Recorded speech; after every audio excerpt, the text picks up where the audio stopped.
중국 당국의 대규모 경기 부양책 효과에 힘입어서 중국 주요 주가지수가 9년 만에 최대폭으로 올랐습니다. 그렇다고 중국 경제가 다시 긍정적 국면으로 진입했다는 것은 결코 아닙니다. 단지 중국 당국이 190조 원 정도의 도움 보따리를 풀면서 경제적 아드레날린 주사를 맞은 일시적 상승 효과, 이렇게 판단해야 옳을 겁니다. 왜 중국 주가지수 상승에 속지 말라고 하는지 그 이유를 Y타임스가 짚어봤습니다. 지금 시작합니다.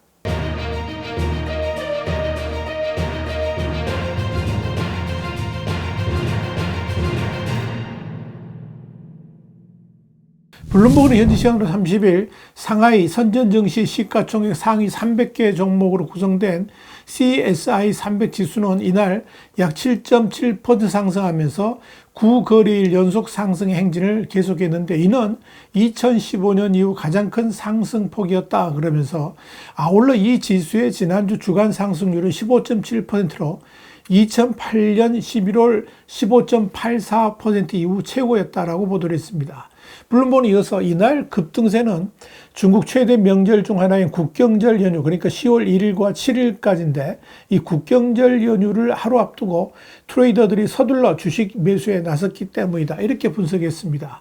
블룸버그는 그러면서도 중국의 주식시장이 당국의 부양책 이후에 큰 폭의 상승세를 보이긴 했지만 과연 이로 인해서 수익을 실현할 수 있을지에 대해서는 여전히 조심스러운 입장이라 그러면서 지금 상황이 매우 흥미롭게 보이긴 하지만 사실 많은 투자자들에게는 매우 어렵고 도전적이며 또 고통스러운 시기이기도 하다, 이렇게 진단했습니다.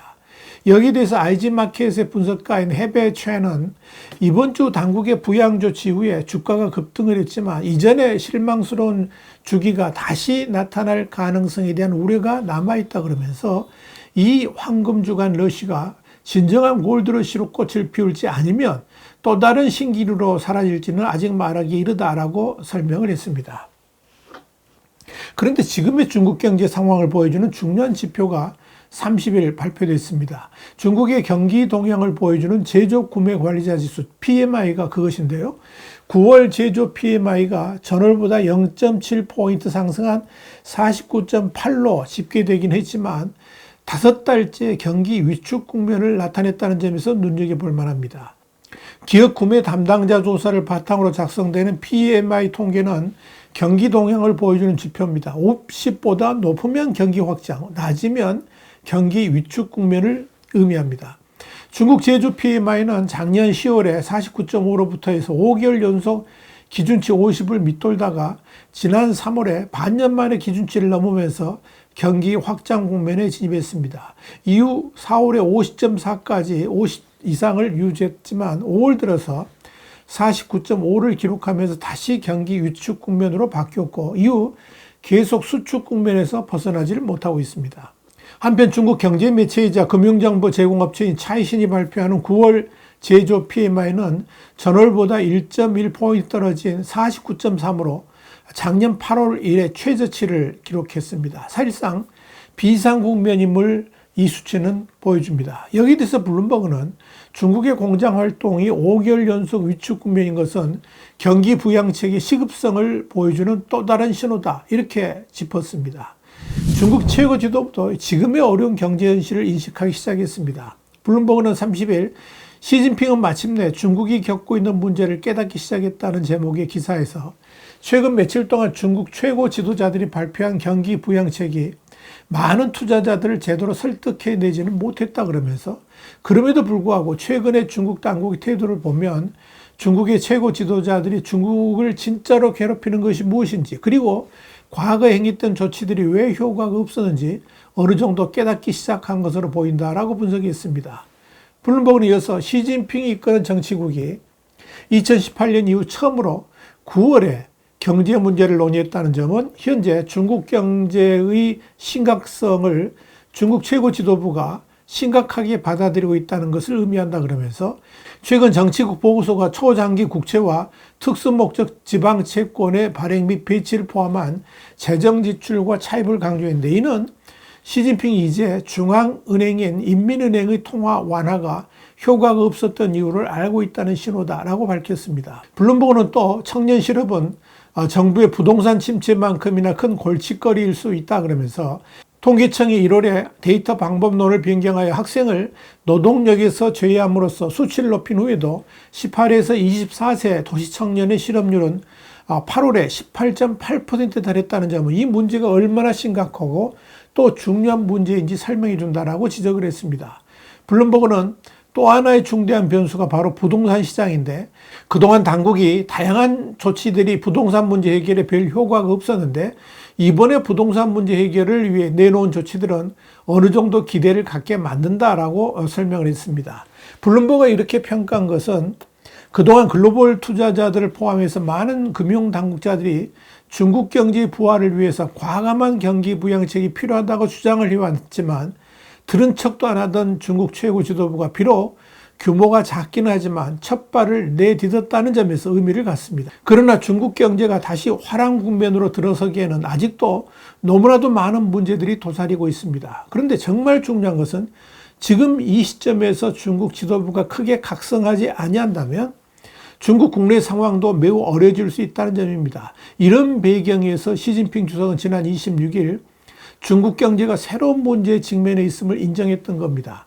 시진핑이 이날 열린 정치국 회의에서 사실상 지금의 어려운 경제 국면에 대해서 인민들에게 고개를 숙였습니다. 시 주석을 비롯한 최고 지도부는 이날 정치국 회의에서 우리나라 그러니까 중국 경제의 펀더멘탈에는 결코 변화가 없지만 현재 중국 경제의 운영에는 일부 새로운 상황과 문제가 나타났다 그러면서 현재 경제 상황을 객관적이고 냉정하게 바라보면서 어려움을 직시하고 자신감을 다지며 경제 사업을 잘 해나간다는 책임감과 긴박감을 높여야 한다고 밝혔습니다. 중앙정치국은 이날 민간경제촉진법을 공포해서 민간경제 발전에 좋은 환경을 조성해야 된다 그러면서 소비 촉진과 민생에 대한 혜택을 결합해서 중저소득층의 소득 증대를 촉진하고 소비 구조를 개선해야 된다라고 말을 했습니다. 이렇게 시진핑 주석이 앞장서 가지고 긴박감을 갖고 친기업 정책 그리고 부동산 시장 안정에 힘쓸 것을 촉구하고 나선 것은 그만큼 중국 내 상황이 녹록지 않다고 판단했기 때문일 것입니다. 특히 시진핑이 엄청난 우려를 갖는 분야가 바로 고용시장 문제입니다. 중국 국가통계국이 지난 20일 발표한 8월에 16에서 24세 청년 실업률은 18.8%였습니다. 이는 6월에 13.2%는 물론 기존 최고 기록인 전달 17.1%보다도 높아진 것으로 새로운 통계 방식을 선보인 후 최고 기록입니다. 사실상 지난해 청년 실업률 통계를 중단했을 때인 6월의 통계가 21.3%였었는데 이와 불과 2.5%밖에 차이가 나지 않는다는 점에서 충격적입니다. 문제는 이들 젊은 층에서 일자리 문제로 인한 불만이 확산된다면 이는 곧 사회 불안으로 직결될 수 있다는 점입니다. 이런 점 때문에 중국 공산당 중앙위원회가 공모는 고품질 완전 고용 촉진을 위한 고용 우선 전략 실시에 관한 의견을 발표했습니다. 이와 관련해 시사평론가 정슈강은 자유아시아 방송 RFA하고의 인터뷰에서 공무원 등이 내놓은 의견서를 보면 대규모 실업의 위험을 최종 선으로 삼는다라고 지적을 했는데 이는 대규모 실업의 위험이 있다는 뜻으로 이 문제를 반드시 해결해야 할 사회적 과제로 삼았다는 것을 의미한다라고 설명했습니다. 그런데 중국 공산당이 갖는 딜레마는 청년 세대의 일자리를 창출하려면 무엇보다도 민간 기업을 활성화시켜야 한다는 점입니다. 중국에는 5, 6, 7, 8, 9 경제라는 말이 있습니다. 민영 기업이 전체 세수의 50%, GDP의 60%, 혁신 기술의 70%, 도시 고용의 80%, 기업 수의 90% 이상을 차지한다는 뜻입니다. 문제는 이들 민영 기업에 대해서 중국 공산당이 매우 부정적이라는 점입니다. 시진핑부터가 국진민퇴, 그러니까 국영기업은 흥하고 민간기업은 쇠해된다. 이런 정책을 내세우면서 공산당 중심의 경제체제를 적극 추진해왔습니다. 결국 민간기업의 지능 자체가 중국 공산당의 노선과 맞지 않는다는 것이니까 당연히 경제도 살아날 리가 없습니다. 그런데 이번에 시진핑은 경제 어려움을 말하면서 민영기업의 활성화를 약속했습니다. 그리고 법도 제정을 했습니다. 그런데 시진핑이 그동안에 민영기업의 활성화를 말하고 이를 뒤집어 버린 것이 한두 번이 아니라서 이번에 한 약속을 또 믿어도 되는지는 모르겠습니다. 또 민영기업이 성장하려면 당연히 글로벌 기업들이 중국에 더 많이 진출하고 자리 잡아야 됩니다. 그런데 중국 공산당은 이와는 정반대로 가고 있습니다. 지금 이 순간에도 글로벌 기업들에 대한 냉대는 지속되고 있습니다. 이렇게 말 따로 행동 따로이니 기업들이 시진핑의 중국 공산당을 믿고 기업을 할 수 없는 상황이 된 것이고, 이런 환경이 결국 청년들의 일자리 창출을 막는 결과로 이어진 것입니다. 결국 시진핑의 생각이 바뀌지 않는 한 중국 경제의 미래도 없습니다. 그것도 안보 우선의 중국이 아니라 덩샤오핑의 개혁개방 사고로의 코페르니쿠스적 발상의 전환이 아니라면 중국 경제는 물론이고 중국의 미래에 대해서 일말의 희망이라도 갖는다는 것은 미련 곰탱이들이나 할 일이다. 저는 그렇게 생각을 합니다. 그러니 시진핑의 중국이 경기 부양책을 펼쳤다고 해서 앞으로 중국 주식시장이 계속 활성화될 것이라 그렇게 기대하지 말라 하는 이야기입니다. 와이타임스 국제정세 분석의 주북이었습니다. 감사합니다.